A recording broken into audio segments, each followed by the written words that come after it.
need to have while we are meditating is we are so relaxed that we should get into a state of almost going to sleep. We should not be going into meditation as if we're going to be doing this, that. No. When you're about to go to sleep, you don't normally think about other things. You just want to go to sleep. So when you sit in meditation and close your eyes, one part of you should think you're going to sleep. Another part of you should think there's somebody who's going to come and I'm waiting for them. So I need to be alert. I should not fall asleep.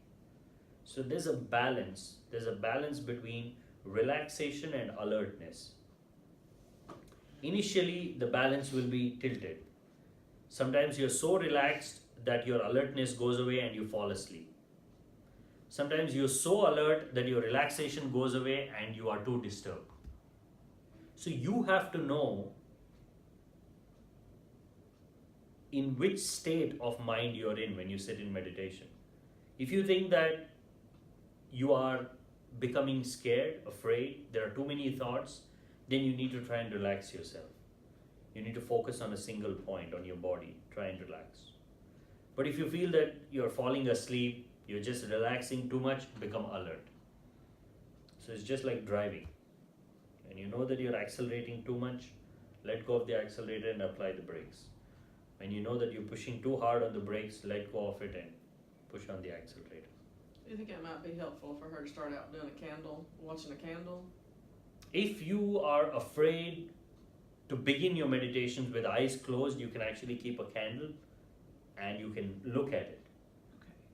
See, because the transformation in meditation doesn't happen in your mind. It happens in your body. That is why a lot of people don't realize how meditation works. As long as you're sitting and focusing for 30 minutes, and then if you want, you can extend that as well. It's the body that acquires the memory of meditation. It's the body that learns how to sit quiet without being disturbed. The disturbance of the mind, you should only deal with it in a way that you should not push it aside. You should only accept it. But the actual glimpses of meditation, you will experience it through your body, not through your mind. Even without you knowing, you could be telling somebody that I've been meditating for 6 months. Nothing has changed. My life is just the same. But you yourself will not know that how relaxed you are when you're saying that as compared to you saying it 5 or 6 months ago. It takes a keen sense of observation to see how meditation is transforming you. Because meditation changes you so completely that it doesn't leave a residue to hold on to. If you go to a psychologist, and you go through a therapy session and come back, that therapy session leaves a residue. A part of you never changes. So you can go to somebody and tell, oh, I did this, all this therapy session. We changed this, we changed that. But in meditation, you cannot talk like that because meditation kind of changes you in a very beautiful way without leaving a residue.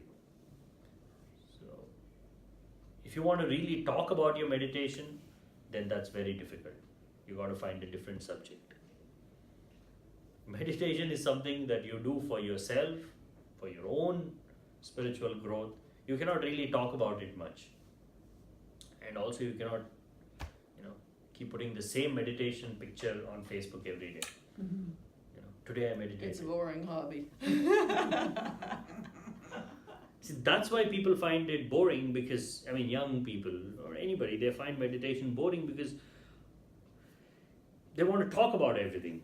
If you go to a movie and come back, you can talk about it. But meditation, there's nothing much that you can say. But that is where, silence and stillness is the birthplace of life itself. Everything emerges out of that silence. A child takes birth out of that silence. Womb is a zone of silence. A flower emerges from silence. Nobody has ever seen life emerging because it emerges from the inner deeper dimensions. We only recognize it after life has come. Nobody has ever seen a flower grow. They've just, one day there's no flower, the next day it is there. Similarly with us, there is an enormous deeper dimension to our lives, from where thoughts arise, emotions, feelings, desires, connectivity to the world, perception, senses. We are one whole universe packed in one tiny box. That's where the whole problem is. If we were something tiny in a tiny box, there would not have been all this disturbance. We could have just lived our lives for what we are meant to be doing, and we could have forgotten about everything. The reason why we are so disturbed throughout the day is because deep down we know that we are not just this tiny physical reality. There is something to us that extends beyond.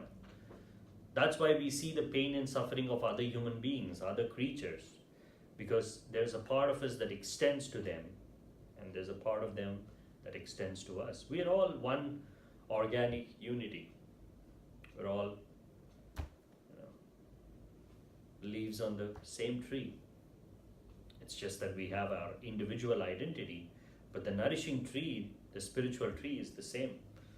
If we can find the source of that tree, if you can find where is your nourishment coming from, then life becomes something else.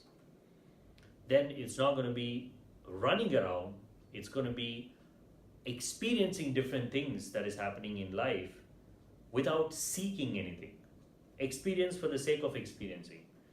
Drinking a cup of tea for the sake of drinking a cup of tea. Meeting people for the sake of meeting people. Enjoying life for the sake of enjoying life. But what you're seeking should always be within. The world should be a place for entertainment, not for seeking. There is nothing to seek in the world.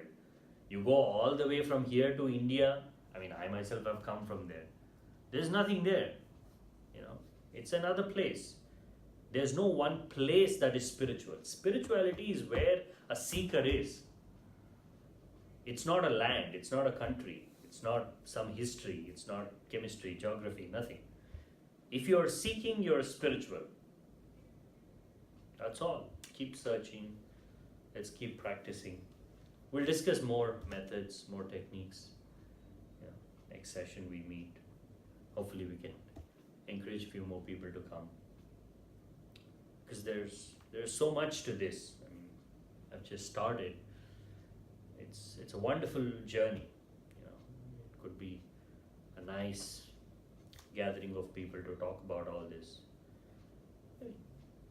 Maybe once in 15 days or once in a month, just an hour like this, just to keep in touch with this part of the reality, and rest of the time it's you and your practice. If you have any questions, we can